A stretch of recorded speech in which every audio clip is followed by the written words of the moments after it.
Pemimpin Korea Utara di Malaysia beberapa waktu lalu berimbas buruk ke hubungan diplomatik kedua negara.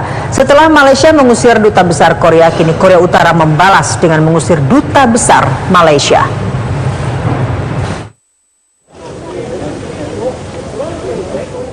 Duta Besar Malaysia untuk Korea Utara Muhammad Nizan Muhammad tiba di Kuala Lumpur usai perjalanan dari Pyongyang. Diplomat utama Malaysia ini dinyatakan persona non grata atau tidak diperbolehkan lagi hadir di Korea Utara. Nizan diberi waktu 48 jam sejak pukul 10 pagi hari Minggu lalu untuk meninggalkan Korea Utara. Sebelumnya, Nizan pernah di-recall atau dipanggil pulang ke Malaysia 2 pekan lalu untuk konsultasi berkaitan dengan kasus pembunuhan kakak tiri pemimpin Korea Utara.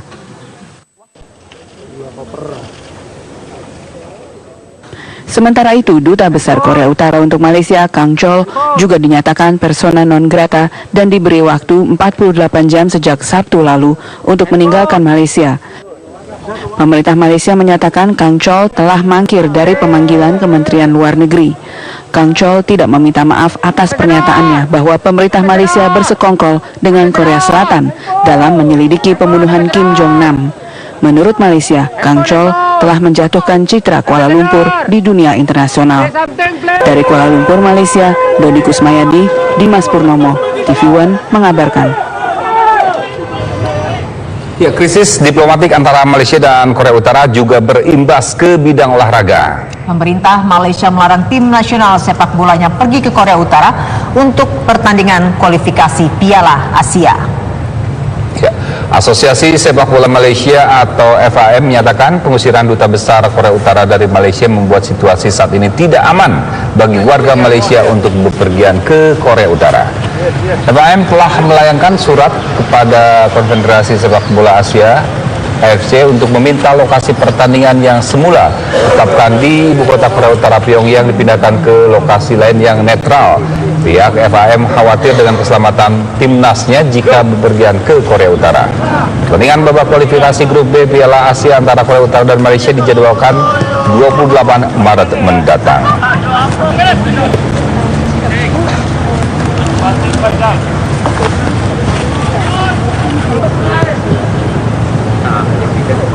Sementara itu, tersangka pembunuh Kim Jong Nam meminta otopsi kakak tiri pemimpin Korea Utara itu diulang. Permintaan tersebut disampaikan tersangka asal Vietnam yang diduga berkomplot dengan warga negara Indonesia, Siti Aisyah.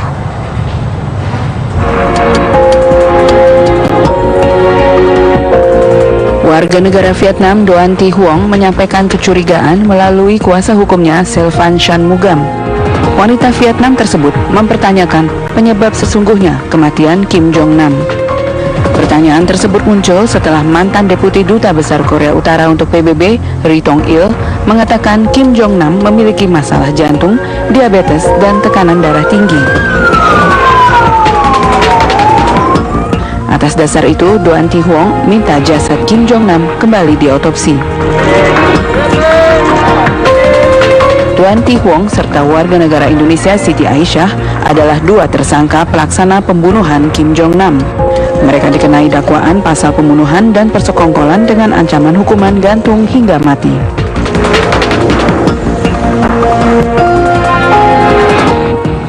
Ya, kematian kakak tiri pemimpin Korea Utara berimbas sampai Korea Utara dan Malaysia saling mengusir duta besar. Reporter TV One Dodi Kusmayadi memiliki laporannya langsung dari Kuala Lumpur, Malaysia. Dodi.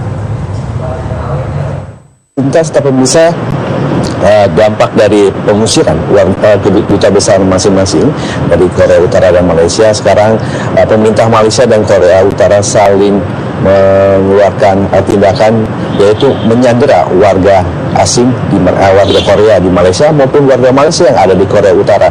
Keputusan ini sendiri diawali oleh langkah pemerintah Korea Utara pada Selasa pagi ini, di mana Kementerian Luar Negeri Malaysia, maksud saya Korea Utara, telah mengumumkan pada kedutaan besar Malaysia di Pyongyang untuk melarang seluruh warga Malaysia yang ada di Korea Utara untuk keluar. Pelarangan ini sendiri didasari oleh alasan bahwa pemerintah Korea Utara menginginkan jaminan dari pemerintah Malaysia bahwa warga Korea Utara yang ada di Malaysia mendapatkan pelayanan yang baik dan juga dijamin keamanannya. Alasan ini sendiri disebabkan oleh kegiatan atau aksi yang dilakukan pemerintah Malaysia sebelumnya, di mana mereka telah mengusir Duta Besar Korea Utara di Malaysia, kemudian menangkap Lee Jong Chol ya selama hampir 2 minggu, namun kemudian dibebaskan karena tidak ada bukti yang cukup. Dan sekarang pemerintah Malaysia atau polisi Malaysia tengah mencari sekretari atau staf kedutaan Korea Utara maupun agen pekerja di Air Koryo yang diduga tahu atau terlibat dalam pembunuhan Kim Jong Nam.